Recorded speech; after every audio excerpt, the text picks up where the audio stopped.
The very first thing I do with my focus fabric is I go ahead and lay it on my copy machine and color copy sections of it until I feel I have captured all of the different design elements. You can see this little shape here is only partially in that copy. And then hopefully by doing a series of copies, I will have each of the shapes so I can reference this back later after I chop it up. The next thing I did was figure out how many and how big of chunks I could cut this into. I had a fat eighth of fabric, so I was aiming for about a 3" by 4" rectangle, and I got 15 of them out of my fat eighth. So that means I could make 15 blocks. I took each of the chunks that I cut and backed them with heat and bond or some other double-sided fusible you could use, and intentionally placed them a little bit off center just to give some interest in the blocks. So I have a 3 by 4 focus fabric on a 10.5" background here. I've cut my batting to 12.5 inches so that I have plenty of room to make up to a 12" block. Finished. I have, now that I'm far enough along in this project, I have decided what size sashing I'm going to use, but if you're unsure, always make it bigger than you think you'll want it so that you can trim it down. The next thing you're going to do is try to recreate the shapes that are cut off into the white space. I like to use a gray sew line fine point marking tool. I have also used some like a water soluble or an air erase. The air erase, unfortunately, you have to stitch it pretty quickly, and the water soluble, obviously you need to get wet to get it go away. I prefer the gray because it helps me sort of imagine what color it should be. If I use the blue water soluble, my mind automatically thinks I need to be stitching in blue, and it just messes with me personally. Maybe it's not an issue for you. So I like kind of a monochromatic look, and I will just come in here and kind of trace what I think the other petals might look like. And the lovely thing about this is it has an eraser. If I put one down that I don't think I'm gonna like, I can just get rid of it. Oh, see, I need this petal even bigger, or maybe that needs to be 2 petals. Well, I think I'll leave it as 1 giant petal, kind of like that. I can put the little accent flicks in there if I want, or I can just leave them. This looks like it's going to be another little flower here.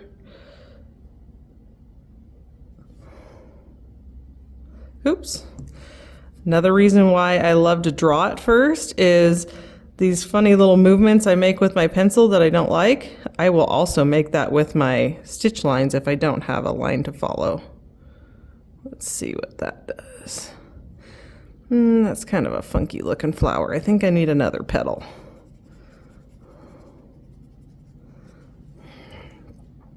We're going to do one over here. Hopefully that's dark enough that you can see it. And then we'll do one down here. This one can be a little bit bigger. There. That's looking a little better. And you just kind of keep playing with it until you've got the shapes that you like. I tend to just do more of outlines, and I leave the fill work, like I might be doing another little petal echo in here with another color. I tend to not mark that, but if you want to mark it for yourself so you don't forget to do it, be sure and do that. Here's a paisley that's coming off the end. I've got to connect it in 2 spots, so I kind of come at it from both angles. And sometimes I like to leave a bit of an outline for a fill. Here I need to put some of that pink crosshatch kind of stuff in there. And this looks like some little leaf shapes I better finish off. Maybe they need a flower next to them. Make a nice little round flower, round petal. And it's gonna have a little curly Q in the middle. So I just try to make sure it looks fairly balanced. I do have a lot of white space over here, so maybe I will go ahead and throw a leaf to balance it a little bit off of that big flower. Oh, that flower only has 4 petals. That looks funny. Let's split this up again. We're gonna do 5 petals. There we go. The leaf there, and maybe a smaller leaf here. Whoop. Okay, so once you have the basic outline you're happy with, maybe we'll come back and just finish this shape off here. That looks a little lonely, doesn't it? Maybe we'll put some little scallops around it. Now I think we're ready to take it over and stitch it. So you can see I have my color palette here ready to go with my different hues that I pulled from the fabric itself. And I just pick one at a time which one I'm going to do. I'm going to start off with kind of the golden color first because I have a lot of gold here with this paisley I need to do to get my outlines done, and then I'll do this big flower. Then I'll probably switch into some orange, maybe some of the pinks, until we get this all filled in. So just take it one at a time. And I'm going to go ahead and bring my bobbin up here. I'm using a false back on mine, so the back of this is not finished right now, so I'm not super worried about tension. If you're going to be putting the back of your quilt on as you quilt this, you will want to do a tension check before you get going. So now that I like to start with my thread on the fabric, that way any knots or any starts and stops will be kind of hidden by the colorful fabric. And then I just kind of follow my little shapes, giving that sort of a scallopy edge.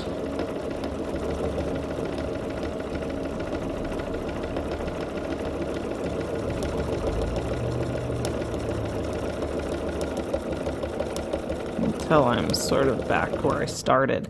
Now, any design looks better if you double line it, whether you're right on top of yourself or you're right next to yourself. So one of the very basic patterns I like to do is just go around once on the line and then come around the second time with just a slight echo either inside or outside to make all those little humps and bumps look very intentional. Because I did it twice. I must have meant to make that little bump there.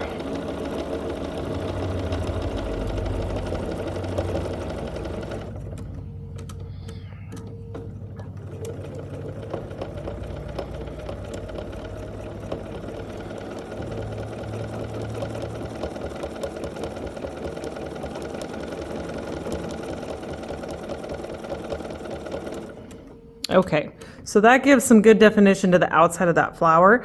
I can travel to the next gold spot, so I'm going to go ahead and travel up here and go around my paisley.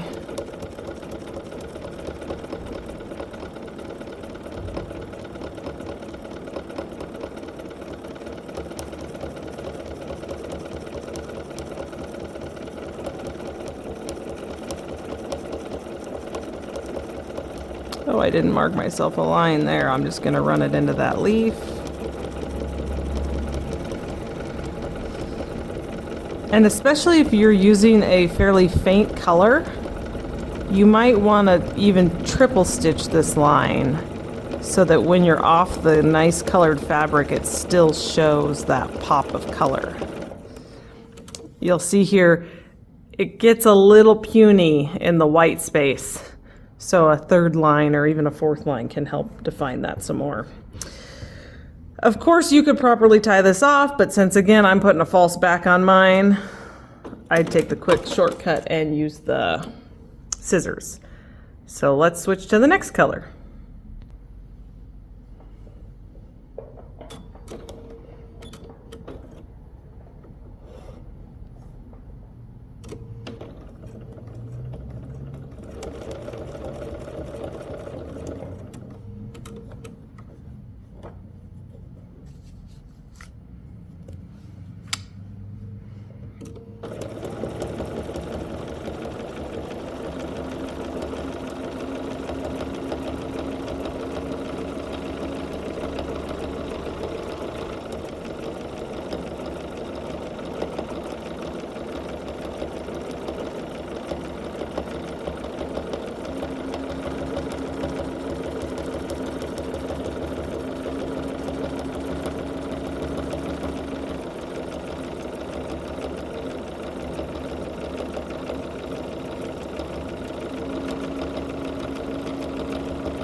So here's the block I just quilted.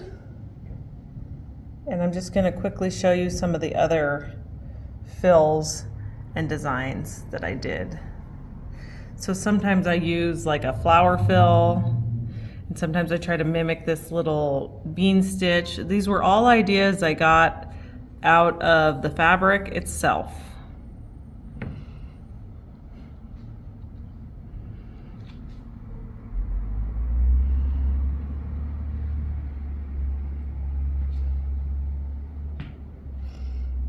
I hope this will inspire you to build your design library. And here's a peek at what it's going to look like with the sashing.